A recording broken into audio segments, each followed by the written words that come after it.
ঘূর্ণিঝড়ের সময় একটি দোয়া পরে আল্লাহর কাছে যা চাইবেন আল্লাহ আপনাকে তাই দান করে দেবে ইনশাআল্লাহ। আল্লাহর কসম করে বলছি, আল্লাহর কসম করে বলছি, আপনি যদি ঘূর্ণিঝড় বৃষ্টির সময় এই দোয়াটি রাসূলুল্লাহ শেখানো আমল করে আল্লাহর কাছে চাইতে পারেন, ঋণগ্রস্ত আছেন, সন্তান কথা শুনছে না, ভালোবাসার মানুষ আপনাকে ভুলে গিয়েছে, আপনার সংসারে শান্তি নাই, ইনকাম করেন এত লক্ষ টাকা কিন্তু কোনো আয় বরকত পাচ্ছেন না, ব্যবসায় লস, সব কিছুতে লস, আজকে আমলটি করেন ইনশাআল্লাহ আপনি ফলাফল পেয়ে যাবেন।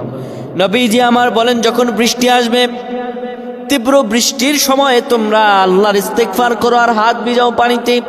বৃষ্টির পানিতে হাত ভিজিয়ে আপনি পড়বেন আল্লাহুম্মা সাইয়্যিবান নাফিআ, আল্লাহুম্মা সাইয়্যিবান নাফিআ, আল্লাহুম্মা সাইয়্যিবান নাফিআ। সুবহানাল্লাহ। আল্লাহ আপনার ভাগ্য খুলে দেবে। যা অভাবে আছেন, যা বিপদে আছেন, যা অনিষ্টের মধ্যে আছেন, আল্লাহ আপনাকে রিজিক খুলে দেবে ইনশাআল্লাহ। আল্লাহ আমাদের বোঝার তৌফিক দান করুক। আল্লাহুম্মা আমিন।